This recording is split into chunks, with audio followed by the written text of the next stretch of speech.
Did you know that when children are between the ages of 2 and 7, they're in a developmental stage where they assume that everyone else sees, hears, and feels what they do? Hey there, I'm Dr. Dave, and on today's Thrive in 5, I'll give some tips about teaching your kiddos to share.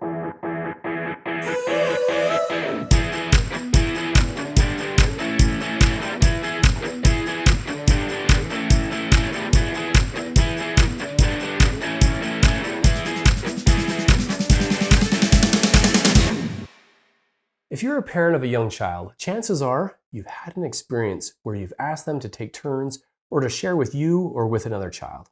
If it went smoothly, awesome. But maybe, just maybe, it didn't go so well, and at least one person involved ended up in tears. And this can be pretty discouraging for parents. You want your child to be kind and learn to care about others' feelings, but sharing seems almost painful for them. So, what can you do? Well, here's a few tips.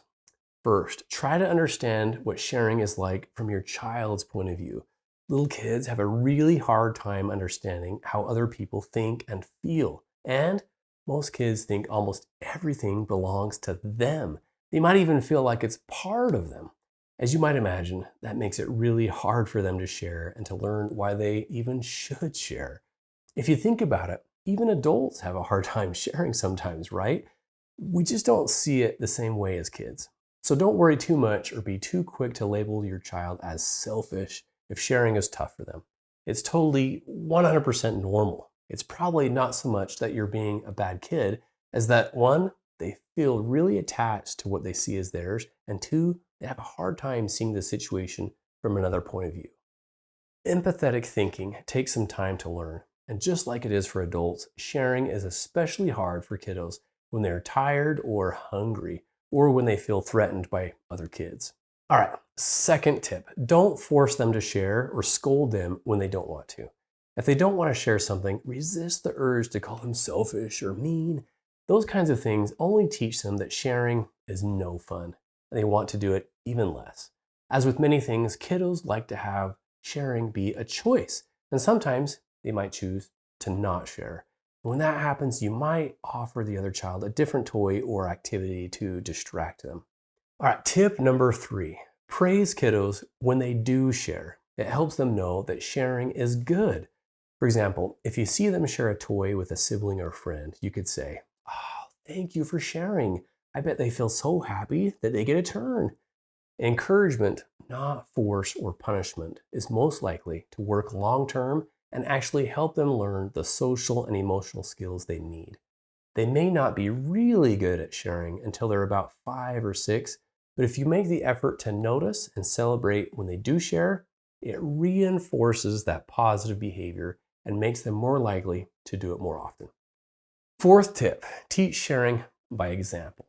If you share your dessert with them, for example, they might recognize how glad they are that you did. Who doesn't like ice cream, right? Especially little kids, and they might wonder if sharing is tough for you too. It was probably tough, but you did it anyway. And if you share with neighbors and friends and other people like that, they notice. This is especially powerful if you share with a good attitude rather than complaining and dragging your feet about it. Let them know that even if sharing is hard, it can actually feel pretty good. And be sure to point out when other children or others share with them as well, especially how great they feel when the person shared with your child. Fifth and final tip, make sure your kiddos know you love them either way. For example, you could tell them that whether or not they choose to share, they're okay and you will always care about them. You don't have to make excuses for them, and definitely keep inviting them to share. But if you show love, whether they're in the mood to share or not, they'll probably actually be more willing to share. So those are my tips about sharing. First, remember that kids have a hard time understanding others' feelings and that they might feel like everything belongs to them. Second, let sharing be a choice. Third, notice and encourage when kiddos do share.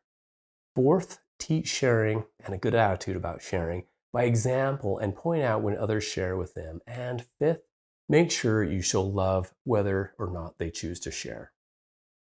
That's all for now. I'm Dr. Dave, and this has been another Thrive in 5.